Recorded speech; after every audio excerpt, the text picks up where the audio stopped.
Hello, my friend. Before we start, I want you to take a deep breath and just relax for a moment. Because what I am about to share with you today might completely change the way you look at learning English. Let me ask you something first. Have you ever opened an English dictionary and felt your heart sink? Maybe you saw thousands of words on a single page and thought to yourself, how am I ever going to learn all of this? If that feeling is familiar to you, I want you to know something very important. You are not alone, and more importantly, you have been given the wrong idea about what fluency actually means.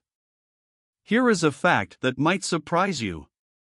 The English language contains more than 170,000 words in current use. Yes, 170,000. Now take a moment and really sit with that number. It sounds impossible, doesn't it? It sounds like a mountain nobody could ever climb. And this is exactly the moment where most learners give up before they even begin. They see that huge number and they believe fluency means memorizing endless lists of vocabulary.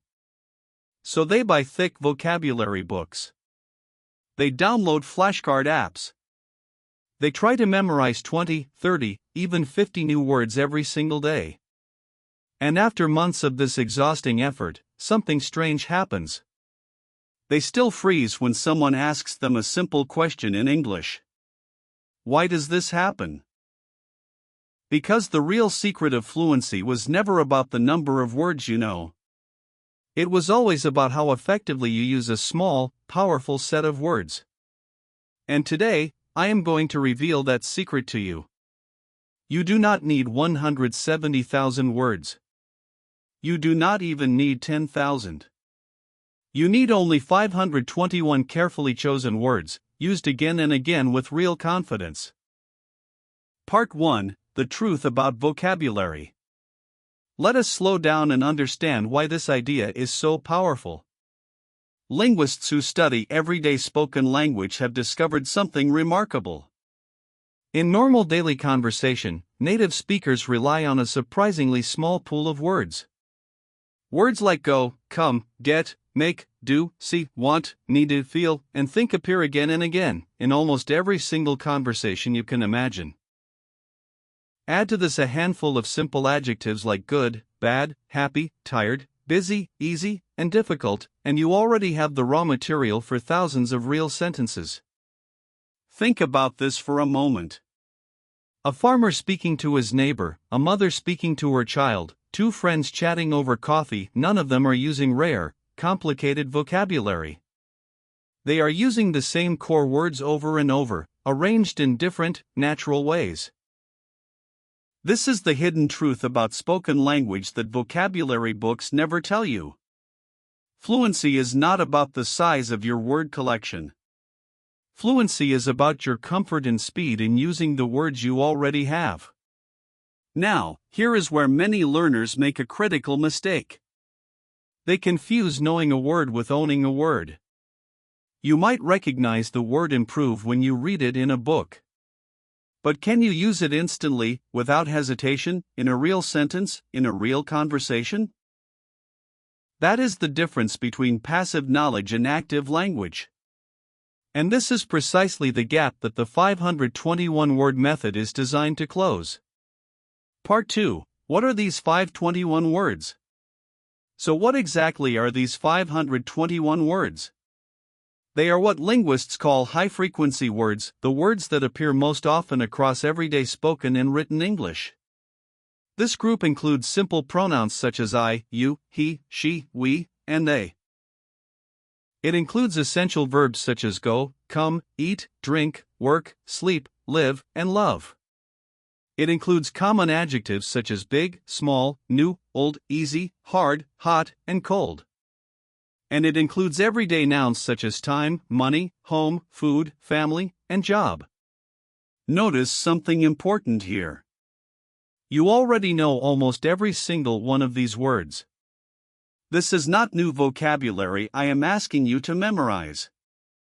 This is vocabulary you already possess but have never fully activated.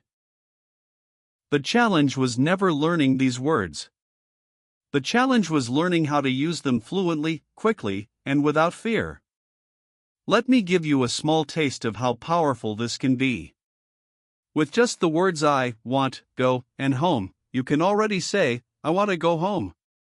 Add you and come, and now you can say, do you want to come home? Add tired and today, and you can say, I am tired today, so I want to go home. Do you see what just happened? A handful of simple words, rearranged slightly, created 3 completely different, completely useful sentences. This is the real engine of fluency, and it is available to you right now, today, with words you already have inside your mind. Part 3: Why more words actually slow you down. Here is something that might feel counterintuitive at first. Trying to use too many advanced words can actually make you slower and more nervous when speaking. Think about your own experience. When you try to reach for a rare, sophisticated word in the middle of a sentence, what happens? Your mind pauses. You start searching. You hesitate. And that small hesitation breaks your rhythm, and often it invites fear to creep back in. But when you rely on simple, familiar words, something completely different happens. Your brain does not need to search. The words are already right there, ready to be used. This is why native speakers, even highly educated ones, tend to use simple words in daily conversation, saving complex vocabulary for writing or formal situations. Simplicity is not a weakness in speaking. Simplicity is the foundation of speed, and speed is a major part of what we call fluency. I want you to remember this idea clearly. Your goal is not to sound impressive. Your goal is to communicate clearly and naturally. And 521 well-chosen words are more than enough to do exactly that. Part 4: The Power of Sentence Patterns. Now let us move to the second half of this method, and honestly, this is where the real transformation happens. Because words alone are like bricks scattered on the ground. Without a structure, they do not build anything. What truly creates fluent speech is combining these simple words with sentence patterns, fixed structures you can reuse endlessly, simply by changing a few words inside them. Let me walk you through some of the most valuable patterns you can start using immediately. Pattern 1: I want to ____. This pattern lets you express desire in nearly any situation. I want to eat. I want to rest. I want to travel. I want to learn something new. Notice how the structure stays exactly the same. Only the final word changes. Pattern 2: I need to ____. This pattern expresses necessity. I need to sleep. I need to call my friend. I need to finish this today. I need to save some money. Pattern 3: I am going to ____. This pattern lets you talk naturally about your near future. I am going to visit my family. I am going to start a new job. I am going to try something different this year. Pattern 4: I like ____ing. This pattern expresses preference and enjoyment. I like reading in the morning. I like cooking on weekends. I like listening to music while I work. Pattern 5: I have to ____. This pattern communicates obligation. I have to wake up early tomorrow. I have to finish this report. I have to be more patient. Pattern 6: Can you ____? This pattern lets you ask for help politely, something every learner needs constantly. Can you help me? Can you repeat that? Can you speak more slowly, please? Pattern 7: I feel ____. This pattern gives you direct access to your emotions in conversation. I feel tired today. I feel excited about this. I feel a little nervous, but that's okay. Pattern 8, how ____ is it? This pattern is perfect for asking practical questions in daily life. How much is it? How far is it? How long is it going to take? Take a moment and really notice something remarkable. With only these 8 patterns and a small set of familiar verbs and adjectives, you can already construct hundreds, even thousands, of different sentences. This is not a small trick. This is the actual architecture behind natural, fluent speech. Part 5, Why Your Brain Loves Patterns. There is a simple neurological reason why this method works so well. Your brain is naturally designed to recognize and reuse patterns. When you repeat the same sentence structure many times, your brain gradually stops treating it as something new and unfamiliar. Instead, it becomes automatic, almost like breathing or walking. You no longer have to consciously build the sentence piece by piece. It simply comes out. This is exactly how children acquire their first language. A young child does not sit down and memorize grammar rules. Instead, the child hears the same patterns repeated constantly by parents and family members. Do you want ______? I am going to _____. Can you _____? And slowly these patterns become part of the child's natural speech, without any conscious effort at all. As an adult learner, you can use this exact same principle intentionally. Instead of randomly memorizing grammar rules from a textbook, you can choose a small number of powerful patterns and drill them, out loud, again and again, until they become automatic.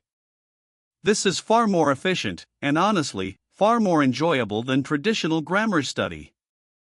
Part 6, Bringing English into Your Real Life. Now, let us talk about something essential. All of this knowledge means very little if you never actually use it in real life. So let us walk through your day, hour by hour, and see how these 521 words and simple patterns fit naturally into everything you already do. In the morning, when you wake up, try describing your state simply. I feel sleepy. I need coffee. I am going to take a shower. I want to start my day well. These are not complicated ideas, but saying them out loud, even quietly to yourself, trains your mouth and your mind together.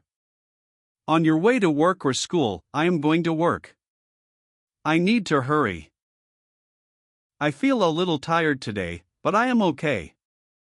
Simple, honest, real sentences that reflect your actual life. During work or study, I have to finish this task. Can you help me with this? I feel confused about this part. I want to understand this better. These sentences are useful in almost any workplace or classroom around the world. At home in the evening, I am tired now. I want to rest. I like relaxing after a long day. I need to prepare for tomorrow. Notice how naturally these patterns repeat, just with different words inserted. When talking to your family, how was your day? I feel happy to see you. I want to hear about your day. I need your help with something. In practical situations, such as at a restaurant, a shop, or a clinic, these same patterns become incredibly useful. At a restaurant, I want to order this. Can you bring some water? How much is this dish? At a shop, how much is it? Can you show me another one? I like this color. At a clinic, I feel unwell. I need to see a doctor. How long will I have to wait? Do you see the beautiful truth here? You are not learning abstract, disconnected vocabulary. You are learning the exact language of your own daily life, expressed simply, clearly, and confidently. Part 7, The Role of Repetition. I want to pause here and talk honestly about something many learners underestimate: repetition. Many people believe repetition is boring, something only children need. But repetition is actually one of the most powerful tools available to an adult learner, because repetition is what transforms conscious effort into automatic ability. Think about learning to drive a car. In the beginning, every single action feels deliberate and effortful. Checking the mirror, pressing the pedal, turning the wheel. But after weeks of repetition, these actions become automatic. You no longer think about them consciously. The same exact process happens with language. The first 10 times you say "I want to," it feels effortful and slow. But by the 50th time, it starts to flow naturally, almost without thinking. So here is a practical suggestion. Choose one sentence pattern each day. Practice it with 10 different simple words, out loud, for just 5 minutes. Tomorrow, choose a different pattern. Within just a few weeks, without any dramatic pressure, these patterns will begin to feel like a natural part of your own voice, not something borrowed from a textbook.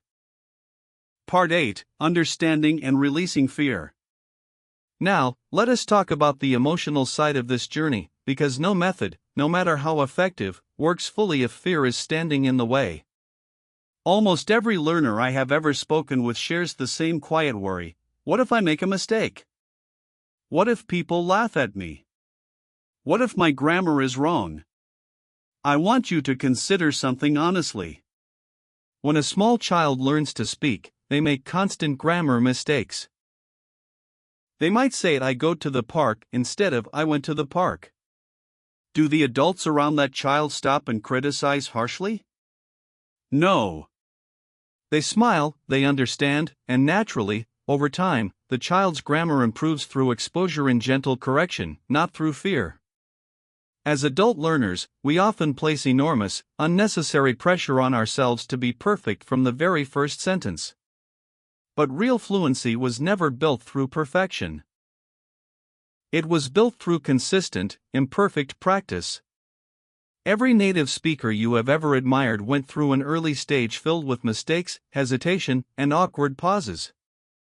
Fluency is simply what remains after thousands of small, imperfect attempts. So here is a mindset shift I want you to carry with you.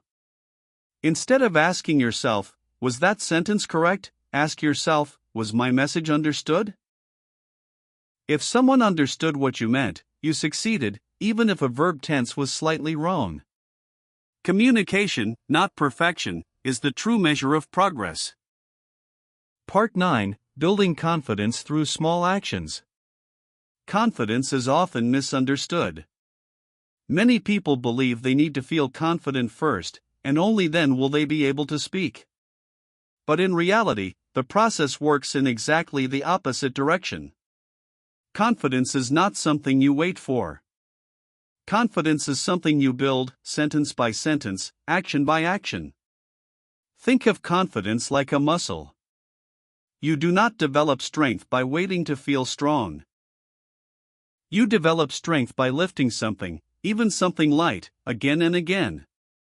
In the same way, you develop speaking confidence by speaking, even briefly, even imperfectly, again and again. So here is a simple daily exercise you can start today. Choose one sentence pattern. Stand in front of a mirror. Look into your own eyes, and say 5 different sentences using that pattern, out loud, clearly. It may feel strange or even uncomfortable at first. That discomfort is completely normal, and it fades much faster than you expect. Within just a week or two of consistent practice, most learners report that this exercise starts to feel natural, even enjoyable. Another powerful technique is recording your own voice. Take out your phone and simply speak for 1 or 2 minutes using the words and patterns we've discussed today. Then listen back. At first, you might feel a little critical of your own voice. That's completely normal too. But if you record yourself weekly, you will begin to notice real, measurable progress in your rhythm, your confidence, and your clarity. Part 10: A simple 30-day practice plan. Let me now give you something practical you can follow starting today, a simple 30-day plan built entirely around the 521-word method. Week 1: focus on the patterns I want to, I need to, and I feel. Each day, create 5 new sentences using these patterns based on your real life, and say them out loud. Week 2, add the patterns I am going to, I like ______, ing, and I have to. Continue practicing the previous week's patterns alongside these new ones. Week 3, add can you ______, and how ______ is it? Begin trying small real conversations with a friend, a family member, or even just imagine conversations spoken aloud to yourself. Week 4, combine everything. Describe your entire day from morning to night using only these 8 patterns in simple, familiar words. By this point, many learners notice a real, tangible shift in how naturally English begins to flow from them. This plan requires no special materials, no expensive courses, and no complicated grammar textbooks. It requires only your voice, your daily life, and a small amount of consistent, courageous practice. Part 10b, for more patterns to multiply your sentences. Now that you have practiced with the first 8 patterns, let me give you 4 more, because the more patterns you own, the more freely your thoughts can move into English. Pattern 9, do you want to _____? This is one of the most useful patterns for starting a conversation with someone else. Do you want to eat? Do you want to go outside? Do you want to try this? Notice how this single pattern opens the door to real interaction with another person, not just talking about yourself. Pattern 10, I am not sure, but _____. This pattern is incredibly useful when you are unsure, and it removes the pressure of needing a perfect answer. I am not sure, but I think it is over there. I am not sure, but I will try. I am not sure, but maybe tomorrow. This pattern gives you permission to speak even when you don't have complete information, which is exactly how real conversations work. Pattern 11, it depends on _____. A wonderfully flexible pattern for expressing nuance. It depends on the weather. It depends on my schedule. It depends on how you feel. Pattern 12, the problem is _____. This pattern helps you explain difficulties clearly and simply. The problem is time. The problem is money. The problem is I forgot. With these 12 patterns combined, notice something remarkable. You now have enough structure to handle almost any everyday situation, greeting someone, expressing need, describing a problem, making plans, and responding with honesty even when you're uncertain. This is the real skeleton of conversational English, built entirely from words you already know. Part 10c, more real-life situations. Let us walk through a few more real situations, because the more your brain connects these patterns to real experiences, the faster they become automatic. On the phone, can you hear me? I need to call you back. Is this a good time to talk? I have to go now, but I will call you later. Phone conversations often move quickly, so having these ready-made patterns removes a huge amount of pressure. Meeting someone new, nice to meet you. What do you do? I am learning English. How long have you lived here? These 4 simple lines can carry an entire first conversation with a stranger, and you already have every single word needed to say them. Traveling, where is the nearest station? How much is a ticket to the city center? Can you help me find this address? I am not sure where to go. Travel situations often create anxiety for learners, but notice that all of these sentences use patterns you have already practiced today. At work, giving an update, I am going to finish this by tomorrow. The problem is I need more time. Can you help me with this part? I feel confident about this project. Talking about your feelings with someone close to you, I feel a little stressed today. I need some rest. I like spending time with you. It depends on how the week goes. Every single one of these situations, no matter how different they seem on the surface, is built from the same small set of words and the same 12 patterns. This is exactly why the 521-word method is so efficient. You are not learning something new for every situation. You are simply reapplying the same strong foundation again and again. Part 10D, Common Doubts, Answered Honestly. Before we move toward the end of our lesson, let me address a few doubts that many learners feel at this point, because I want you to move forward with complete clarity. Some of you might be thinking, but what about grammar? Don't I need to learn proper grammar rules? And my answer is simple. Grammar still matters, but it should be learned gradually, through exposure and correction, not through fear and memorization before you ever speak. Many learners spend years studying grammar rules in isolation and still cannot form a single confident sentence. Meanwhile, learners who focus on patterns and repetition often absorb correct grammar naturally, because they are using real structures constantly, not studying abstract rules on a page. Others might wonder, is 521 words really enough for advanced conversations? And the honest answer is this: 521 words are enough to build a strong, confident foundation for everyday communication. As your confidence grows, your vocabulary will naturally expand, word by word, because you will finally have a stable structure to attach new words to. Think of these 521 words as the frame of a house. Once the frame is strong, you can add as many rooms as you like.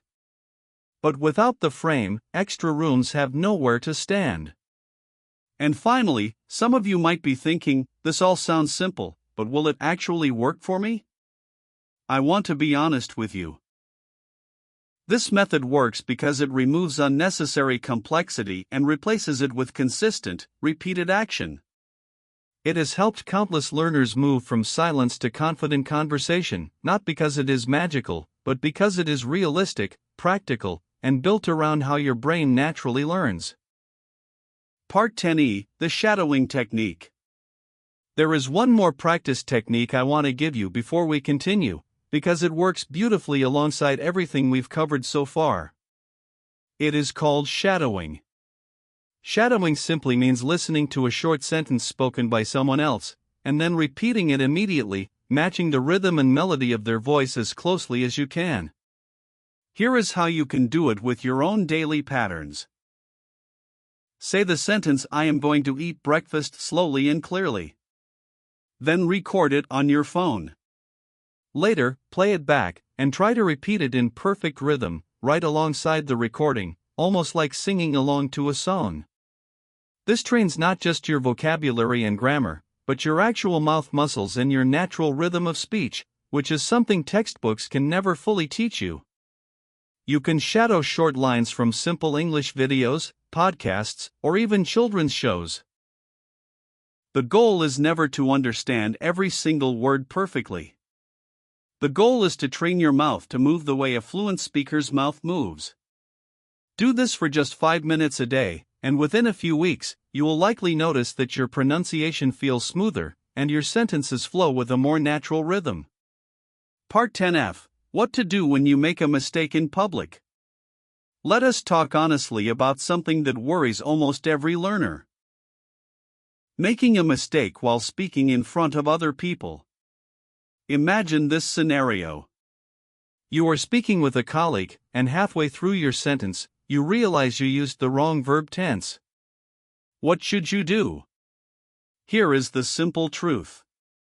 Native speakers make mistakes too, constantly, without even noticing. If you make a small error, the best response is almost always to simply continue. You do not need to stop, apologize repeatedly, or restart the entire sentence. If it feels natural, you can quickly correct yourself with a simple phrase like, sorry, I mean, and then continue with the correct word. This is exactly what fluent speakers do every day, in every language, all around the world. What truly damages your fluency is not the mistake itself, but the long, anxious pause that often follows it. So the next time you notice a small error in your own speech, try this, take a breath, smile if you can, and keep going. The conversation will move forward, and in most cases, the other person will not even remember the small mistake by the time the conversation ends. Part 10G, Turning 30 Days into a Living Habit. Let us return to our 30-day plan and add a little more depth, because I want you to leave this lesson with something you can genuinely follow, day by day. In the first week, beyond simply practicing I want to, I need to, and I feel, try keeping a tiny spoken journal. Every evening, before sleeping, speak 5 sentences out loud describing your day, using only these 3 patterns. Today I felt tired. I needed to rest. I wanted to finish my work early. This tiny nightly habit, repeated for 7 days, builds a surprisingly strong foundation. In the second week, as you add I am going to, I like ______ing, and I have to, try describing your plans for the next day each morning. Tomorrow I am going to clean my house. I have to send an email. I like starting my day with tea. This connects your English practice directly to your real intentions, making it feel meaningful rather than artificial. In the third week, once you add, can you ______, and how _____ is it, challenge yourself to use at least one of these patterns in a real conversation, even a very short one, with a friend, a colleague, or a family member. It does not need to be a long conversation. Even a single sentence spoken confidently in real life is worth more than 100 sentences practiced silently in your head. In the fourth week, as we discussed, combine everything you've learned.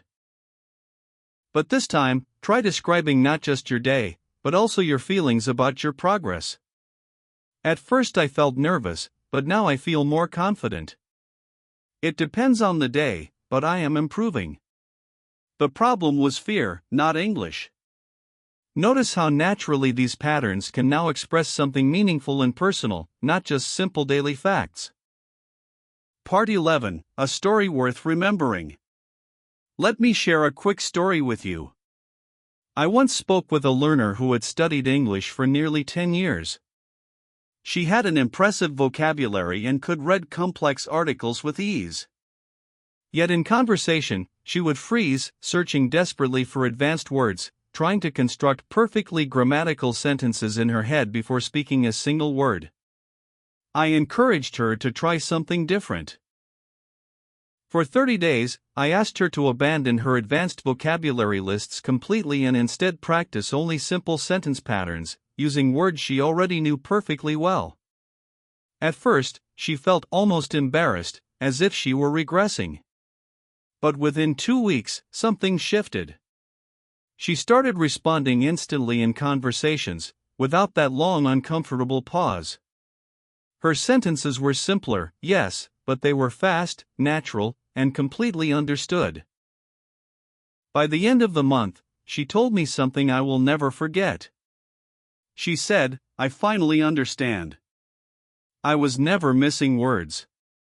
I was missing the courage to use the ones I already had. That single realization changed everything for her, and I believe it can change everything for you too. Part 11b, A Second Story, From the Other Side of the World.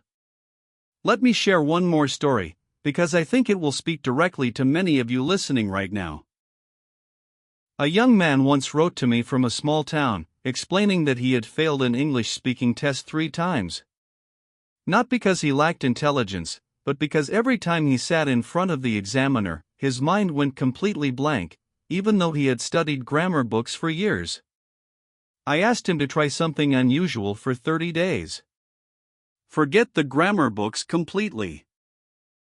Instead, every single morning, before leaving his house, he would stand in front of his mirror and say 10 sentences using the simple patterns we discussed today. I am going to study today. I feel a little nervous. I need to practice more. I like learning new things. Nothing complicated. Nothing impressive. Just simple, honest, repeated sentences. For the first week, he told me it felt pointless, even silly. But he continued.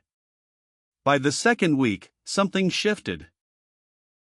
He noticed he could describe his day without stopping to translate in his head first. By the fourth week, he recorded a short video of himself speaking for 2 minutes, completely unscripted, and sent it to me. His English was not perfect. There were small grammar mistakes here and there. But it was fluent. It was natural. And most importantly, it was confident. He passed his speaking test on the very next attempt, not because his vocabulary had suddenly exploded, but because his relationship with speaking itself had completely changed. He stopped waiting to feel ready, and he started building readiness through daily action. This is available to every single person listening to this lesson right now, including you. Part 11C, Why this method works no matter where you live. I want to take a moment to speak directly to something many of you may be feeling right now, no matter which country you are watching this from. Perhaps you feel that English belongs more naturally to people in certain parts of the world, and that learners elsewhere are somehow starting from a disadvantage. I want to gently challenge that belief. Today, English is used as a bridge language between people who share no other common tongue, in business meetings, in airports, in online communities, and in friendships that cross oceans. In almost all of these real situations, the English being used is not advanced literary English. It is simple, clear, functional English, built from exactly the kind of high-frequency words and patterns we have practiced together today. This means the 521-word method is not a shortcut or a compromise. It is actually a closer match to how English is genuinely used in real, global, everyday communication. Whether you are learning English to work with international colleagues, to travel more confidently, to watch your favorite shows without subtitles, or simply to feel proud of your own progress, the same small, focused foundation will serve you extremely well. Part 12, Final Thoughts and Your Next Step. As we come to the end of our time together today, I want you to remember one simple truth. Fluency was never locked behind 170,000 words. It was always waiting for you, quietly, inside a much smaller, much more manageable set of 521 words and a handful of powerful sentence patterns. You do not need a perfect memory. You do not need years of grammar study. You need consistent, courageous, daily practice. 5 minutes here, 10 minutes there, using words you already understand, arranged in patterns that quickly become automatic. Let us review, one final time, the core ideas we explored together today, because repetition, as we discussed, is exactly how learning becomes permanent. First, remember that fluency is not about the number of words you know, but about how comfortably you use a small, familiar set of them. Second, remember that sentence patterns are the true architecture of speech, allowing you to build countless sentences from just a handful of reusable structures. Third, remember that fear fades through action, not through waiting, and that confidence is built after speaking, never before it. And finally, remember that your own daily life, your mornings, your work, your family, your feelings is already full of everything you need to practice, without requiring a single new textbook. So here is my final challenge for you today. Choose just one pattern from everything we discussed. Say it out loud, right now, 5 times, with 5 different simple words. Notice how it feels. That small action, repeated daily, is the true beginning of real, lasting fluency. Your voice already carries everything it needs. The words are already inside you. All that remains is the decision to use them, today, imperfectly, courageously, and consistently. Thank you so much for spending this time with me. If this lesson helped you see English in a new light, please continue practicing every single day, and I will see you again in the next lesson. Goodbye for now, and remember, your progress does not end here. To continue building your confidence, explore the next lesson we have carefully prepared for you.